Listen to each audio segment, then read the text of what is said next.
Maybe, I don't know. There's some students in the back there.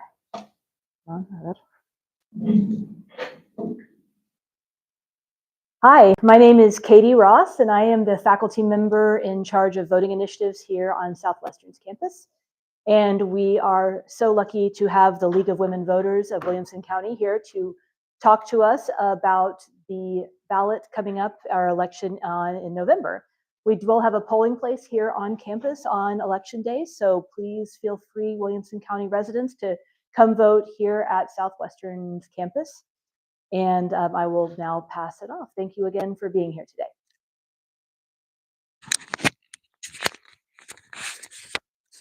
Good afternoon, everyone. My name is Felicia Miyakawa. I am the president of the League of Women Voters of Williamson County. I'm going to introduce my colleague, Karen, in just a second. My Karen colleague, whatever. But first, I want to tell you all about a countywide change that's going to be happening for voters this fall. This is very new for Williamson County. If you live in Travis County or Bell County or any of the counties close to us, this does not affect you. This is Williamson County that's going to be affected. We will have new voting machines this fall, a new way of actually filling out our ballot. So you might recall, if you voted before, that we actually had a touch screen that we used for our voting. This time, however, starting this fall, we are going to use hand-marked paper ballots. That's the biggest change. You're going to see them print out your ballot, and then you will use a pen that they provide, and you're going to fill in the little circles, kind of like an old school Scantron, okay? So don't put an X, don't put a check, fill in the entire bubble. The elections office has informed us that they are putting out an instructional video, so please keep an eye out for that, and we will boost on all of our social media and our website, which is lwvwilco.org, O-R-G, and you can find all that information there as soon as it's available. And now I'm going to turn it over to the main event, which is Karen Darby, who is our programs coordinator for the League of Women Voters of Williamson County. And Karen is going to walk us through a discussion of the constitutional amendments. It's important for me to emphasize that the League is nonpartisan. We never endorse or oppose candidates or issues or parties. We do sometimes take stances on issues. In this case, the director of voter services for the entire state has put together a presentation to make it easier on counties to be able to share this information about the statewide propositions.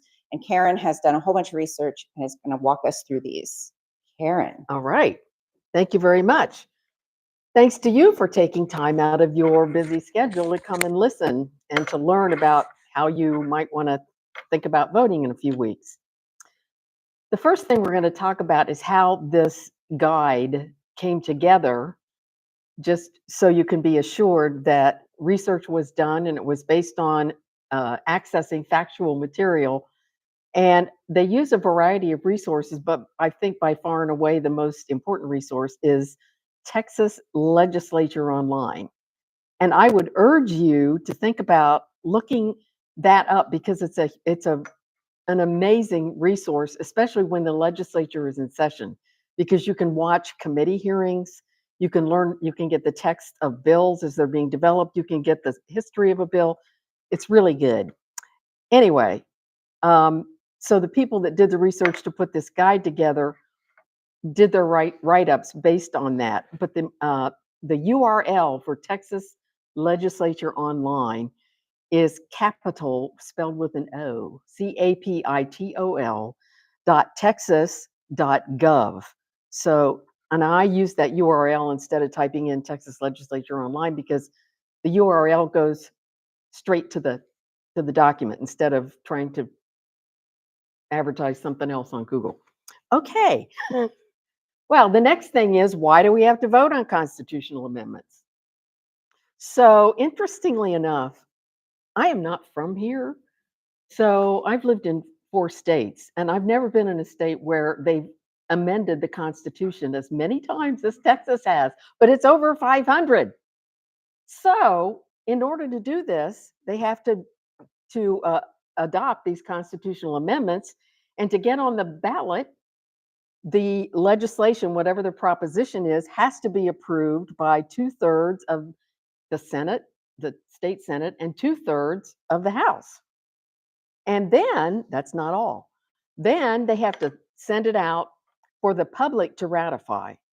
So, and to reverse that, to take something out of the Constitution, they would have to do the same thing. 2/3 majority for the legislature, and then get it out to the citizens and to pass or fail by a majority vote. It's interesting, I think it's interesting to note, this is the only way in Texas at the state level that the citizens can sort of ratify what the legislature is doing, because Texas does not have an initiative and referendum process at the state level. Some of your localities you might be familiar with, some of your cities do, but the state does not. So this is the closest thing to get a shot at having something to say about what should go into the Constitution. And I don't know about you, but I'm not throwing away my shot. Okay, Proposition 1. This one is about funding for Texas Technical College. And there is a distinction. This does not include community colleges. That's a whole nother group of people that has about 10 times as many students. But this is Texas State Technical Colleges, which, as you may imagine, teaches people skills in vocational areas. And so if this amendment were passed, it would use $52 million to create a permanent fund to support this technical college system. And then earnings would be used for capital projects and buying land, buildings, et cetera, everything that you would think of, basically to support the educational programs offered by these colleges. The good thing about this voter's guide is it also has arguments for and against. So I'm going to run through those as well, just to make clear what they're talking about. So the arguments for Proposition 1, obviously, provides a reliable source of funding for Texas state technical colleges. And it would support a skilled workforce, so that's a plus from the standpoint of the business community. Among the arguments against is, well, you could use this to fund community colleges, which already provide 2-year degrees and serve as many as 700,000 people. Another argument against it is that some people think that businesses should pay for their own training. And finally, if all else fails, if there's money from the permanent fund, it should be returned to the taxpayers. All right, on to Proposition 2. There are several propositions among these 17 amendments that talk about different kinds of taxes, generally about lowering them or prohibiting them. So this one is about a prohibition for taxes on capital gains. And capital gains capital refers to capital assets like stocks and bonds, real estate, etc. And the constitutional amendment would prohibit the imposition of a tax on either realized or unrealized gains, which means if you're holding a stock and it's appreciated in value and you haven't sold it, that's an unrealized gain, and they can't tax that. Also, if you sell it and it has a gain, the state can't tax that either. That's the whole point of this amendment. Arguments for this, obviously, again, it maintains Texas' reputation as a business-friendly state. It's, Texas is right up there among the 50 states as being very amenable to businesses. There's the theory by some people that taxing capital gains would reduce the incentive for people to save money and affects economic growth. And also that putting the ban on provides some certainty for financial institutions. So those are the arguments for. The arguments against, and this is the first of the tax things, but one of the arguments is pretty much the same for all of these. In the future, if the legislature has banned capital gains taxes, then if there were a budget deficit, these revenues were needed, they wouldn't be able to get any kind of revenue because there wouldn't be this kind of tax and they would be forbidden from assessing it. And other people suggest that this should be unnecessary because nobody's thought of it yet. Nobody's tried to enact it in Texas. And then again, it shifts the tax burden. If people who sell stocks and bonds are not paying tax on their gains, then and other taxes needed to finance all the projects of the state, then that means that people maybe with less wealth are going to bear the burden through something like sales taxes. And that the shifting the burden from one group of taxpayers to another is something that flows through this whole discussion whenever we're talking about taxes. So just keep that in mind. All right, Proposition 3, we just go to something completely different, which is denial of bail. So we've gone now to the criminal justice side of things. And current law requires defendants to be released upon posting bail, regardless of whether there's evidence that they might commit a violent crime. And to deny bail generally requires a full trial. So this amendment adds an option to deny bail to ensure the safety of the community. And this would apply, obviously, to individuals who are accused of murder and similar violent offenses. Arguments for this is that it prevents high-risk individuals from endangering the public, and they intend to limit this to only the most serious offenses. So hopefully, only those who pose the greatest risk would be denied bail, because it is something of a defendant's right to be able to access this. And then they also have put safeguards in place to protect what rights the defendant has in terms of being represented by counsel and to have a hearing on the bail denial. Arguments against this, setting bail, a high bail, are that the judges currently already have the ability to do this. They have the discretion to set high bail for individuals. And if there's an uptick in denying bail, one of the arguments is that it could cause more overcrowding in our jails because people wouldn't be able to get out. And that would require more taxpayer funding for the jails to be able to take care of people. And again, it increases the cost for the defendant. All right, on to Proposition 4, which is about the funding for the Texas Water Fund. If you voted in Texas in 2023, you know that we voted for a Texas Water Fund, and it was created to finance water projects in Texas. So what this does is figure out how we're going to take some money from a pot and use it. So this proposition provides that, this is amazing, in each fiscal year, the first $1 billion in sales tax revenue in excess of $46.5 billion will be allocated to the Texas Water Fund. Those are big numbers. And the first billion of anything in excess of 46.5 goes to this fund, which goes through 2047 when I will be 100. So the arguments for the funding are things that you would think of immediately, which is the funds are going to be used to upgrade aging water infrastructure and also for new water supply projects. Not a day goes by that I don't read or hear about somebody trying to do some kind of a project in our county to make sure that there's available water. So that's one. Another one, again, business friendly. If we have adequate water, it supports continued economic growth. And finally, it provides reliable funding.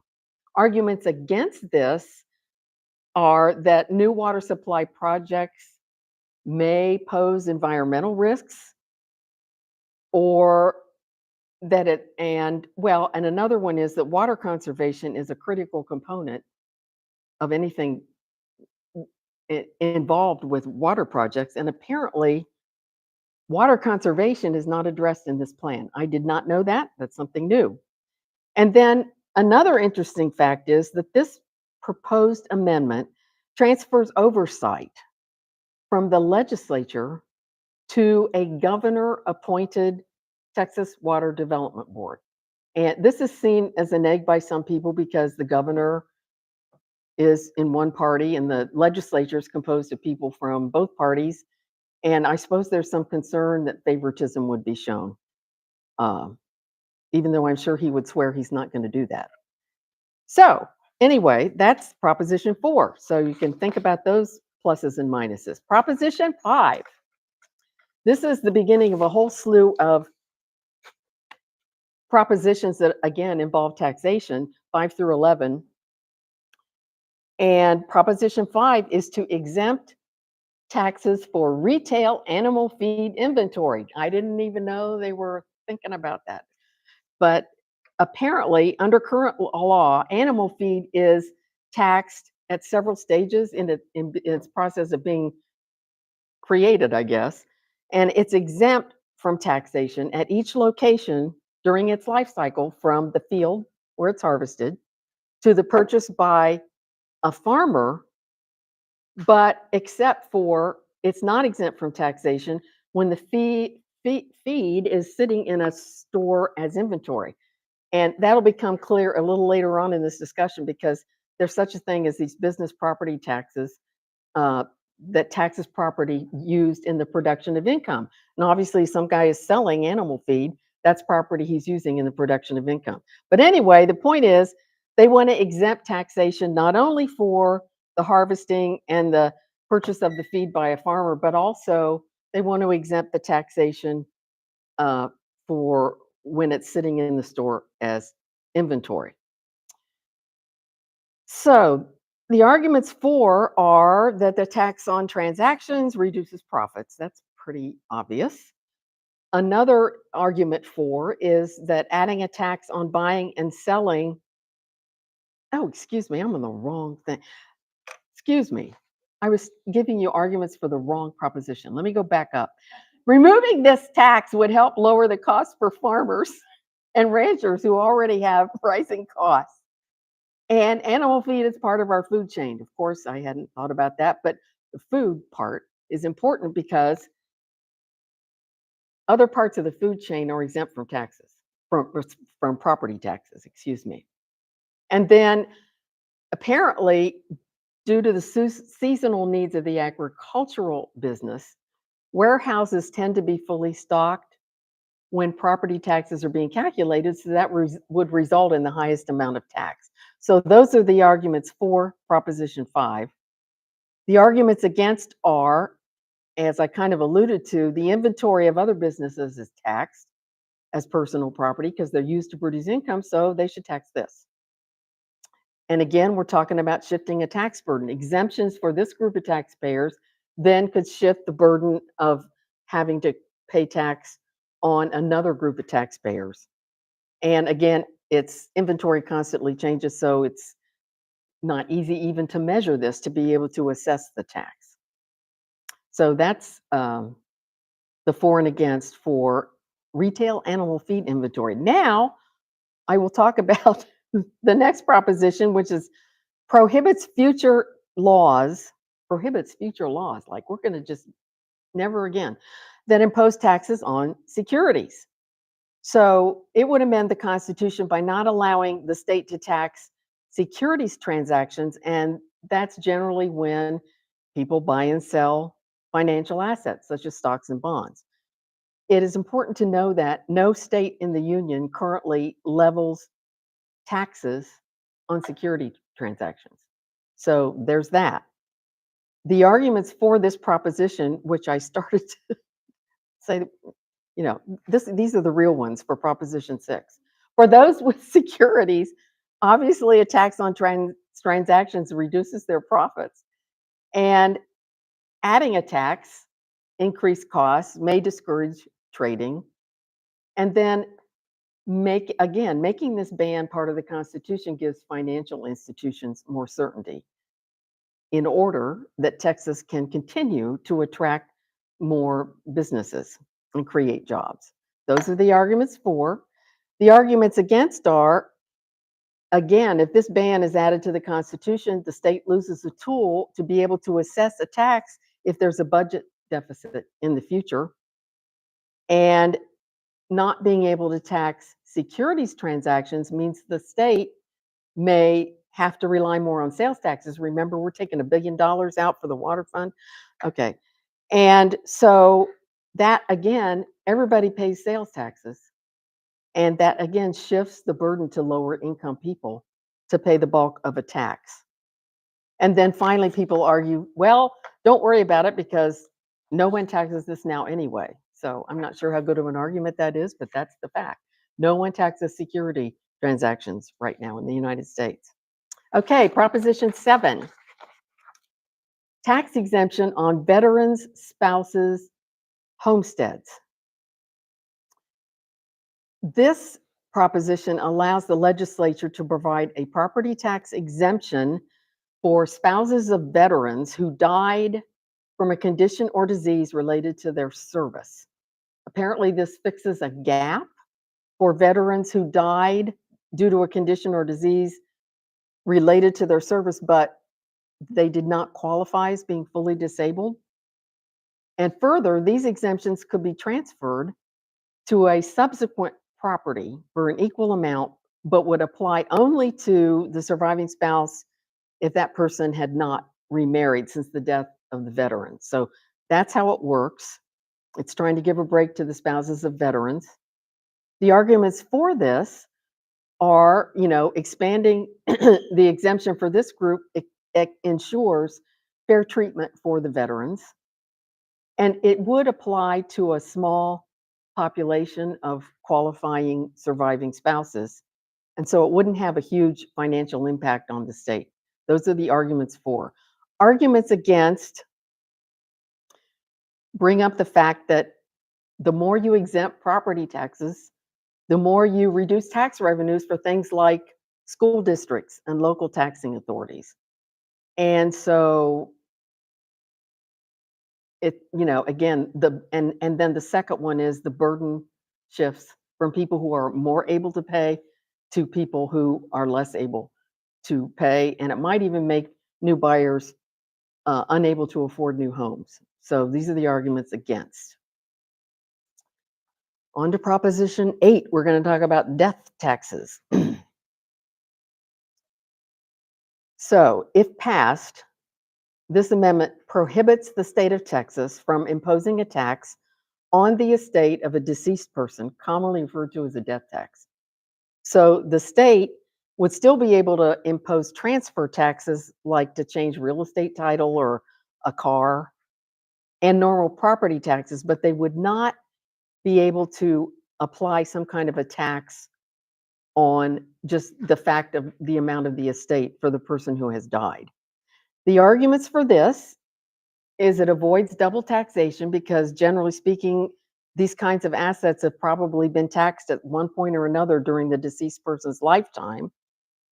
And it would limit the impact on family-owned businesses who might be hard-pressed to come up with the money to pay the tax without liquidating their businesses. So that's a concern. And then again, somebody said, it's too hard. Inheritance taxes are complex. So it costs time and money for the government to put this together and to administer it. So those are the arguments for, we got to never have a death tax. The arguments against this are the same. We're shifting the burden. Again, if there's no tax on this, then somebody else is going to pay tax on something. Inheritance taxes can generate revenue to fund public services. And if we don't have that kind of tax, they say, then we don't have as much to do that. So there go the schools again. And theoretically, it encourages people to save and invest more during their lifetime if they know they're not going to lose a percentage of their estate after they die for their heirs. So those are the arguments for that. Okay, Proposition 9, we're almost more than halfway through. Well, we are more than halfway through. I have to take a drink of water.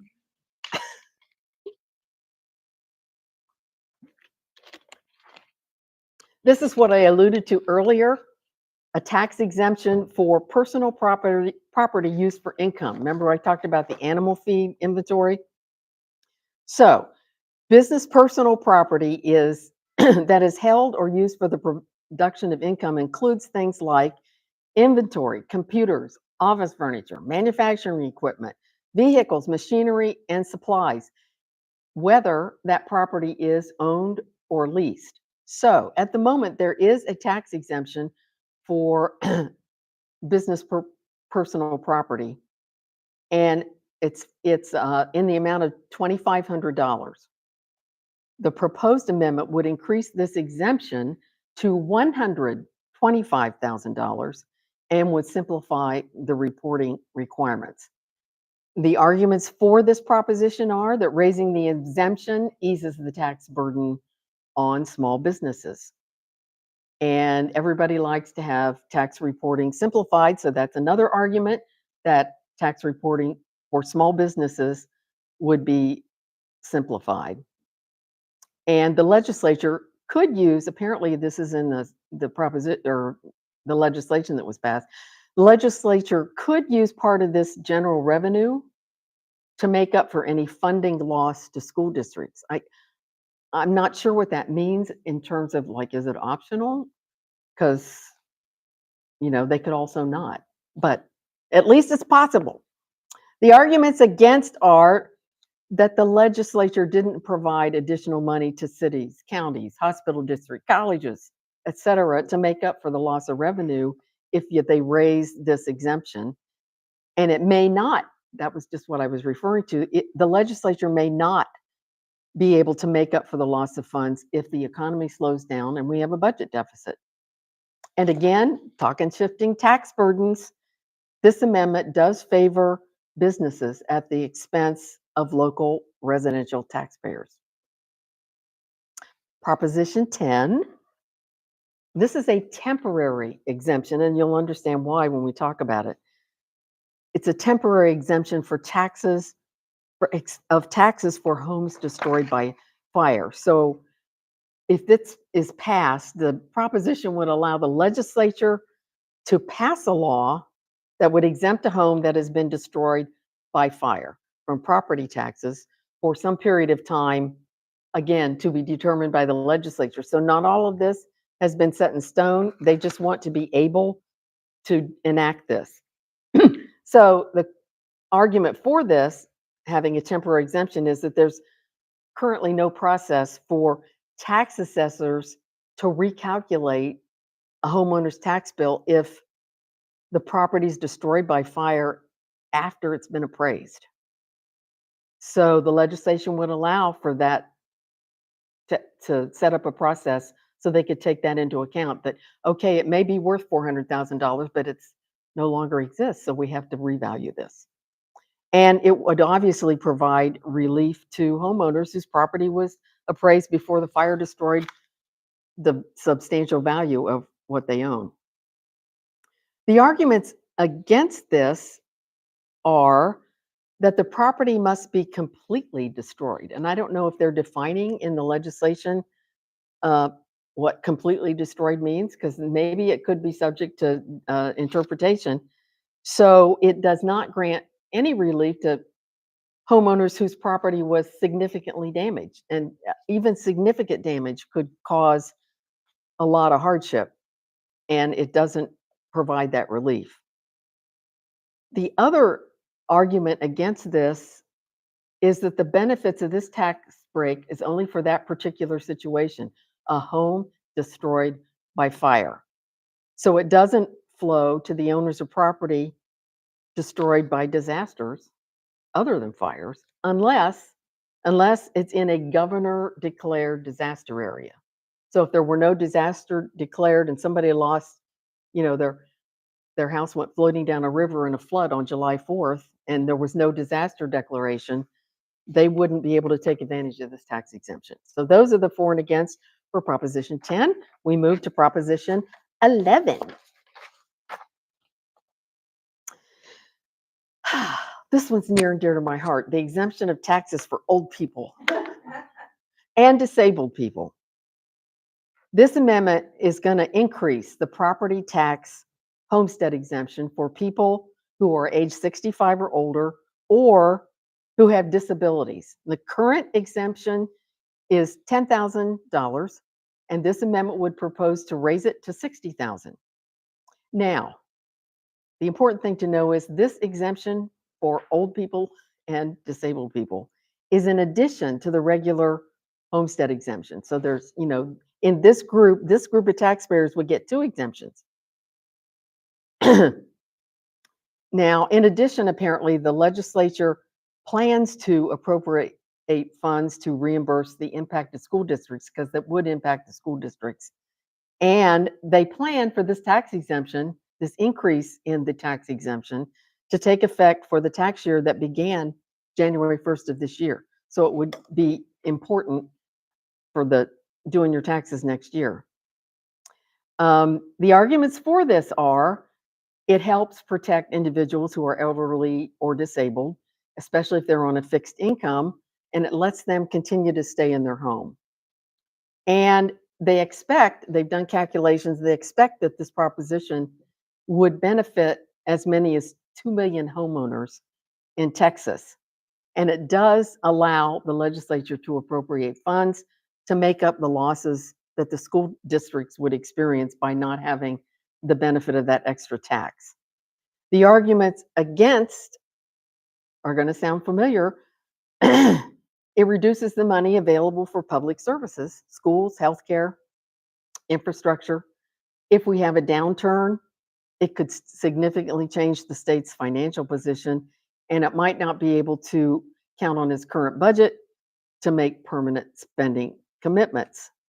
And another argument, interesting, they stuck this on last, they might need to consider limits to property tax based on the taxpayer's ability to pay, because, wonder of wonders, not all senior adults or persons with disabilities are low income.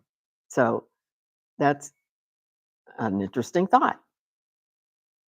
Okay, we have 2 more amendments dealing with exemptions from property tax. But first, we're going to talk about Proposition 12, which changes the makeup of the State Commission on Judicial Conduct. And when I first read that, well, because I'm a retired lawyer, I find this interesting. But the more I got into this, I thought there's some interesting things about this amendment. So I'm going to bore you with the details. Okay, Proposition 12. The State Commission on Judicial Conduct is an agency that investigates judicial misconduct and disability. So what this amendment is trying to do is address who selects the members of this commission. So listen up, the number of appointees by the governor increases from 5 to 7. The number of appointees by the Texas bar, which are the state's attorneys, private attorneys, etc. Everybody who is a licensed attorney generally joins they're considered part of the bar. Those number of appointees go from 2 to 0. And meanwhile, the Supreme Court can appoint 6, just like they could before. So that stays the same. All of this would be subject to the advice and consent of the Senate. They are raising the minimum age of appointees to this commission from 30 to 35. And then here's an interesting tidbit. All 7 judges who make up the review tribunal, which are responsible for reviewing the acts, so there's an appeal process as possible. They review the actions of this State Commission on Judicial Conduct. All of these people will be appointed by the Texas Supreme Court's Chief Justice. Currently, the review tribunal judges are selected by various judges of the Texas Court of Appeals. So that's an interesting thing. You might want to ponder that a minute. Now, before I go to the arguments for and against, it does make changes necessary to implement some reforms of Texas courts and to increase the pay of judges. So if you're interested if you think judges aren't well paid enough, it does do that. So the arguments for this are that by allowing the governor to appoint 2 more members, the public may have more influence in considering complaints against judges because the governor is elected and they can throw the governor out if they don't like what he did. It also possibly, the reforms could eliminate a backlog of complaints against judges by establishing timelines and that kind of thing for investigation. And again, as I mentioned earlier, judges' base salaries could be adjusted without tying legislators' pensions to judicial salaries. The arguments against this are going to sound familiar if you've been paying attention to things going on at the federal level. One argument about this amendment is that it puts too much power in the executive branch. And while judges are independently elected by the people, this amendment allows the governor to influence how judges are disciplined if they happen to disagree with it. That's an interesting argument against. The other point that they make for those who have arguments against this are that these strengthened accountability measures might be a legislative overreach. And finally, the cost to taxpayers of increasing the salaries of the judges would, be an additional expense. So those are the arguments. I just think it's interesting because if the governor's from one party and the Chief Justice is from the same party, and there's nobody else going to make appointments, like from the Texas bar, this is my one more argument. Is there some argument that there should be a little bit of variety in terms of the perspectives of the people that are making the appointment? Just a thought. Anyway, Karen, yes. was there a question in the back? Okay. All right. Okay. Thank you. I didn't see that. Proposition 13, another homestead tax exemption, an increase in the homestead tax exemptions. Okay. A homestead exemption is the amount of the appraised value of a primary residence that is not subject to taxes by a local school district. So you take the appraised value minus the exemption amount, and then you use that lower amount to compute the taxes, which will then be lower. And if passed, here's the nitty-gritty, this amendment would increase the current homestead tax exemption from $100,000 to $140,000. And here's a difference from the other laws or amendments that I've talked about. The law related to this proposed amendment requires, it's mandatory, that the state reimburse school districts for lost revenue due to this higher exemption amount. So that's a difference for this proposition. And the arguments for the proposition, again, it helps low-income families stay in their homes. And the legislature, because the legislature enacted an $8.5 billion increase in funding for school districts, they should be in better shape. And the final argument for is if they don't increase the homestead exemption, higher property values could increase the tax bill even if the tax rates don't change. Arguments against are it shifts the burden of taxation, so it could result in higher sales taxes, higher taxes on businesses, or underfunding of public schools. And the other thing is property tax reductions don't give any relief to renters.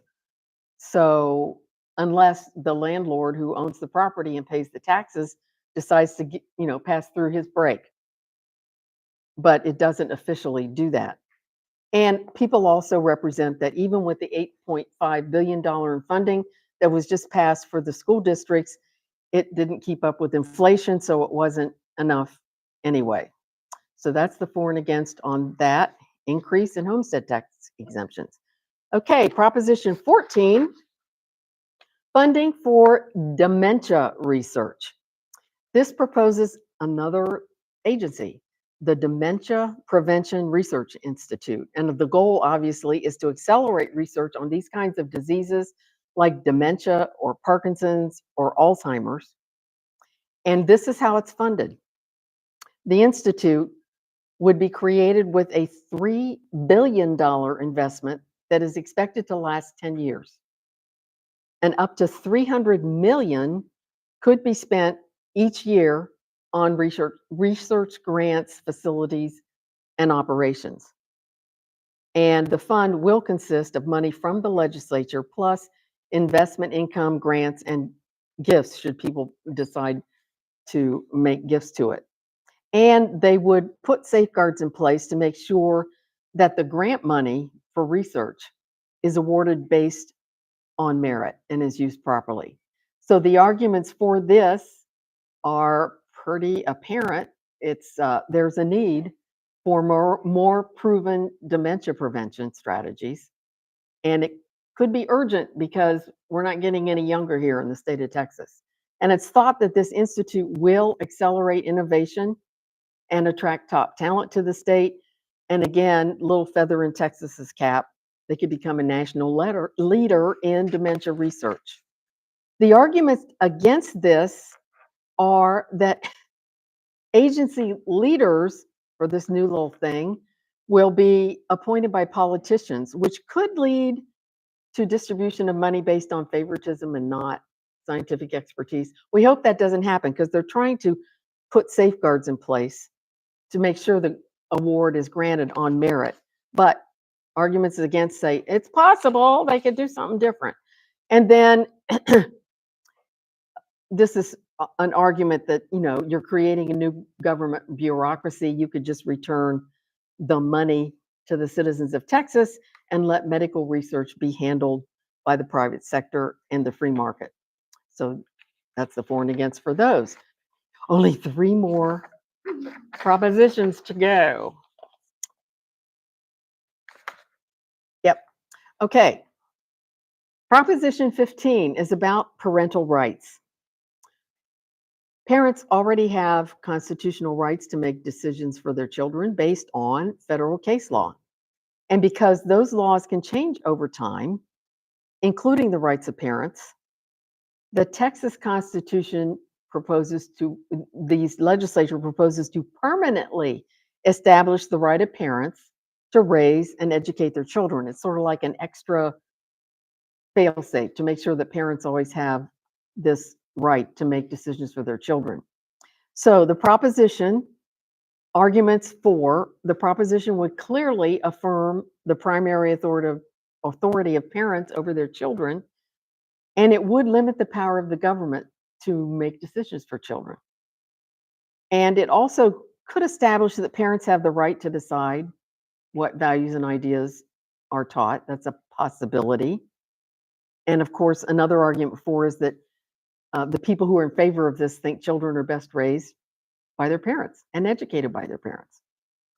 The arguments against this are that they think there might be a possibility that this amendment could disrupt public education if parents try to control the curriculum based on their own beliefs and ideas. And again, the rights of parents are already established based on years of court decisions and numerous laws.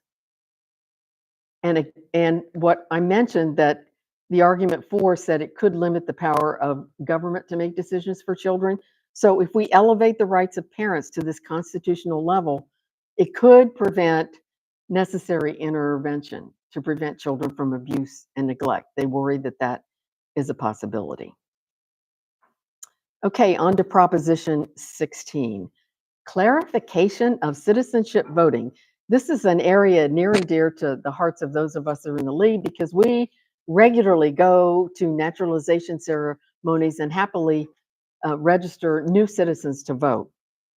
And some people are worried about the fact that there may be new non-citizens who are voting. So, because the Texas Constitution does not explicitly state that non-citizens can't vote in state or local elections, so they want to make it more firm that non-citizens can't vote.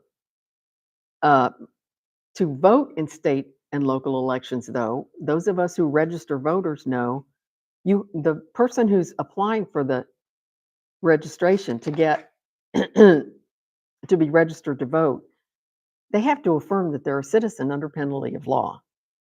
So the arguments for this proposition are that they're concerned because, believe it or not, some states, not ours, allow non-citizens to vote in local elections.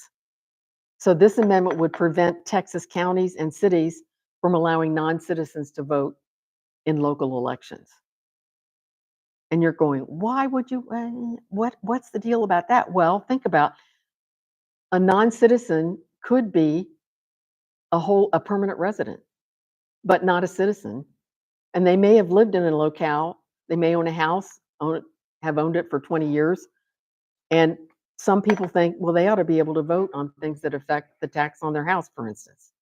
Anyway, that's back and forth.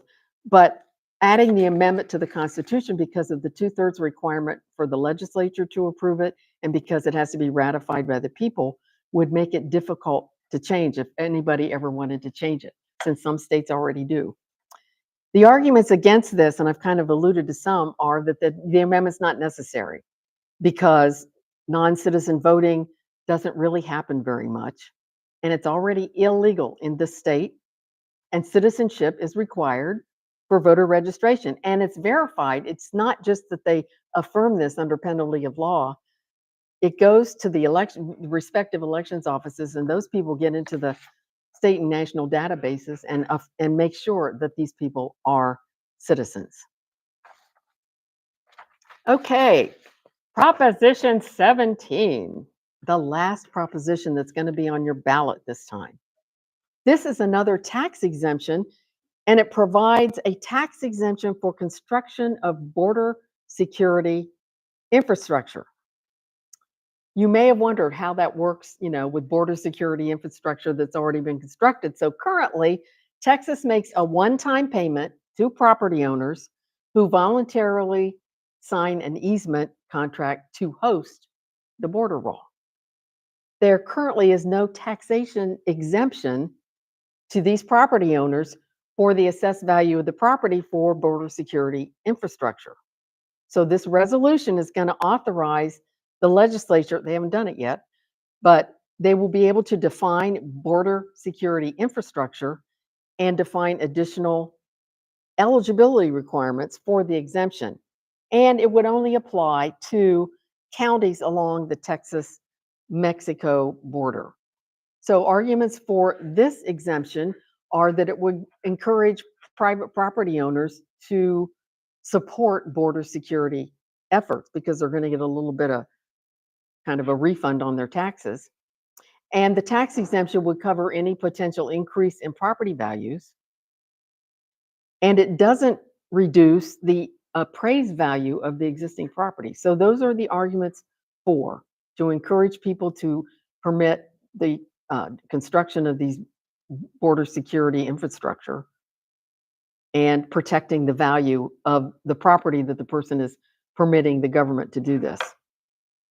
The arguments against it, we're back to shifting the burden of taxation. Exempting the property value from the tax rolls narrows the tax base and could shift the tax burden, again, from other property owners and reduce revenues for local public services.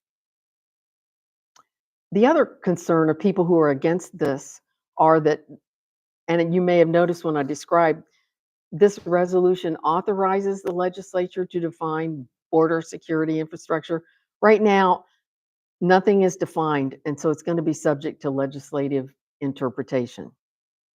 And then the final argument against this is some people are opposed to what they see as the militarization of our border, and they're afraid that granting property tax relief to border property owners would encourage more border wall infrastructure that they think is militarizing the border. So those are the propositions. Are there any questions? Did you have a question? In Proposition 12, it says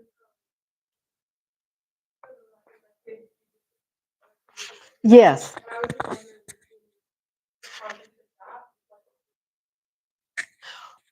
wondering I'm Repeat the question for the. Oh, I'll repeat the question. The question is that under Proposition 12, and I'm going to go back to it because I want to make sure I say it right. I skipped it. Okay. All right. So, yes, it's a Texas state agency that investigates judicial misconduct and disability.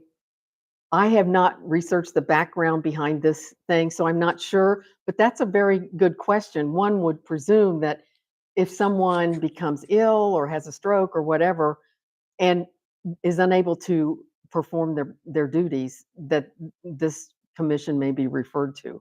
So I think that might be what that means. Makes sense. Yeah. Yes.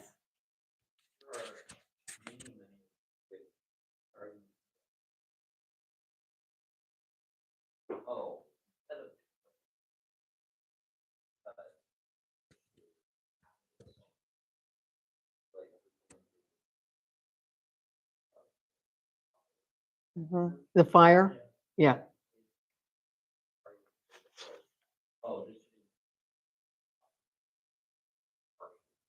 Right. Do you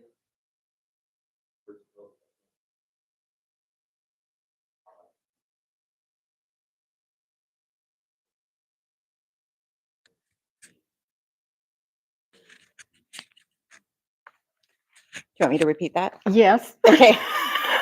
So the question is about the several amendments that where the arguments against are basically it doesn't go far enough.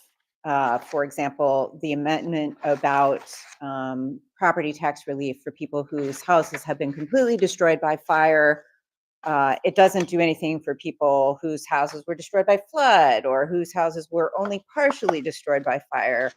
And so the question is, if we vote no on these amendments and they don't pass, what's the likelihood that the legislature would come back and provide broader relief in those areas? Did I summarize that well? Oh, okay. Does that make sense? Yes. Well, the likelihood that the legislature could provide broader relief because it doesn't pass because people said you didn't go far enough. It depends on the legislature. It depends on the makeup of the legislature and whether they are going to tackle that. And you've seen at the state and federal level, sometimes the legislature goes slow and sometimes the legislature goes quickly. So it would also depend on whether or not the constituents of these people speak up. And that's one of the things about, I mentioned Texas Legislature Online. You can find out all this information and go to hearings. You can go to hearings and testify, or you can submit written testimony. And you can find out how to do that at that Texas Legislature Online. So a squeaky wheel gets the grease. Yeah. So. A lot of that has to do with advocacy, I think, right? So there was some relief passed or some safety measures passed in one of the special sessions this summer that had to do with the flooding that happened in Kirk County and setting up safety and flood warnings and things like that. And that had a lot to do with the families who had campers down there raising a ruckus and saying we need to address this. So communities can come together to advocate for particular positions. So probably for you're saying how the water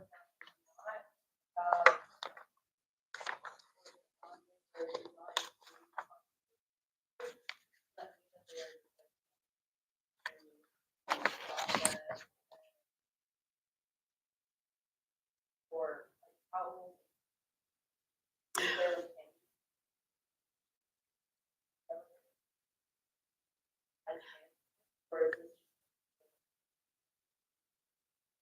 Well, Let's repeat it again. Yeah. okay, the question is, if water conservation isn't part of this proposition, is there anything going on with it?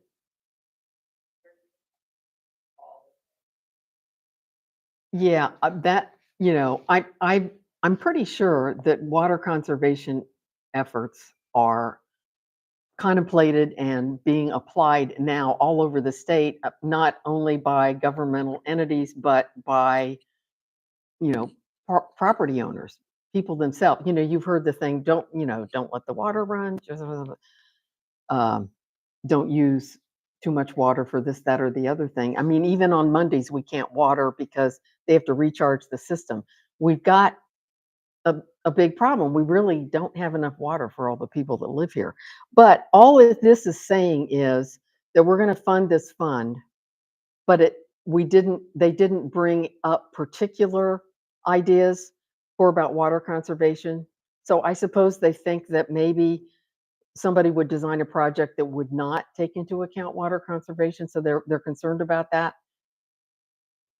I think it's seen as a step, Yeah, right? It's a step in this direction, but it doesn't address all of it doesn't put specific, like, everybody needs to have rain barrels right, or, you know, right. specific conservation goals out there, but it's a step in establishing and reinforcing the infrastructure that's aging.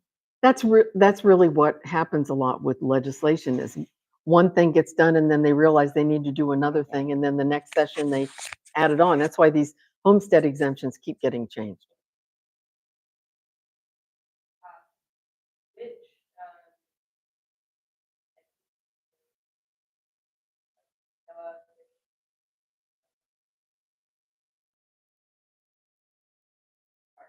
Well, that's a good So the question. question is, who's in charge of this? Isn't It's the Texas Water Development Board. isn't that appointed by the governor? Didn't you Yes, say? it's appointed by the governor. Texas Water Development Board, appointed by the governor, would be in charge of that fund.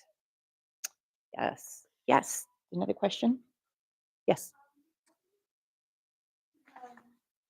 how much people would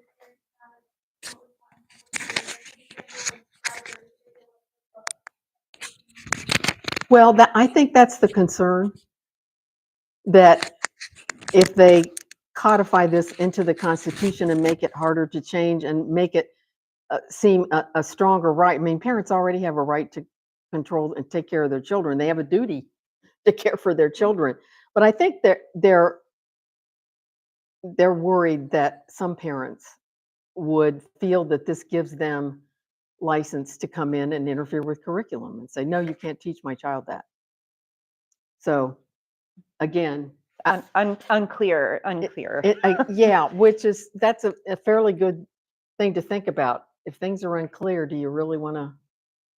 If we put it in the Constitution, then it's very difficult to overturn it. So that's something to weigh for people who feel some kind of way about these issues.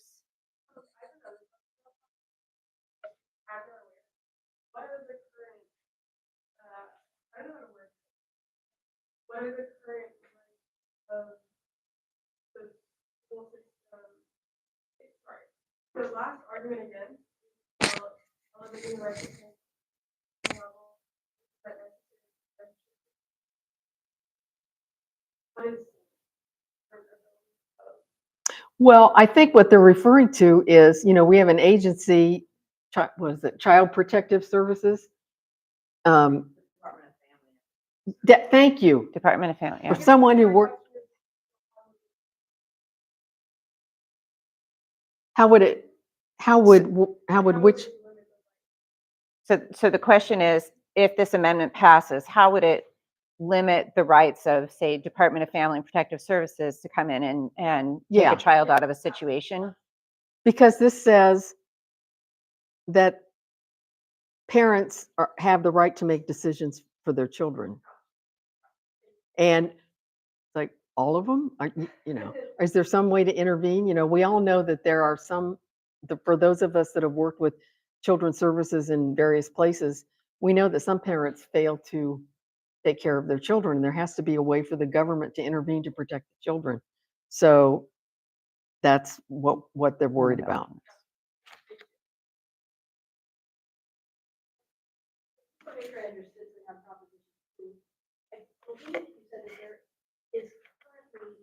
No capital gain Taxes in Texas. in Texas. Yeah. So the argument against was there is none of these taxes, so why would you? I just want to make sure I understand. Yeah, that was the argument. Let's repeat the question. Yes, the taxes. Proposition 2. Proposition 2 prohibits taxes on capital gains. So some people are saying it's not necessary because they're not thinking about doing it. They already aren't doing it, right? There are currently no taxes on capital gains in Texas. There's no legislation proposing that we tax capital gains in Texas. This would be sort of a preventative measure to say, no, we're never going to. And it protects the interests of businesses. That was the argument for. So, Great questions. yes. Anyone else? Any other questions? So let's just wrap this up with a few reminders about when the election is and where to find polling places. Dr. Ross said at the beginning of this session that there will be a polling place here at in Howry Center. And so anybody from the community can vote at that location. That's only on election day. Early voting starts October 20th and goes through October 31st. You may wear a Halloween costume if you wish to vote on Halloween. You just have to have your face available for the poll workers to see you. The county still is looking for poll workers for election day, so that would be great if you were interested. They would love to hear from you. Let me put this back up. And election day is November 4th. November A 4th. Tuesday. Yes. And if you want to review any of this later, this has been live broadcast on our YouTube site, which is at LWV Wilco. Very exciting. And we are going to upload these slides to the Google. They're just Google slides, so we're going to upload that link to the YouTube page, so you could watch this over and over and over again if you'd like. And like and subscribe, whatever. Anyway, And you can read about it if you just go through the voters guides that were made available to you. So. We have voters guides here in person. You can also find an interactive online voters guide at vote411.org. That works everywhere in Texas. In some locations, you might have a little something extra on your ballot. But for most places in Williamson County, for a large part of Williamson County, this is all we've got. So places like Leander, City of Leander, there's something. Liberty Hill, there's something. Taylor, yeah. So there's little pockets of the county where they have something, but most of us are just voting on this. So with that, we will sign off and say thank you very much for joining us. And we'll be here if you would like to talk about the League of Women Voters. Yes, join us.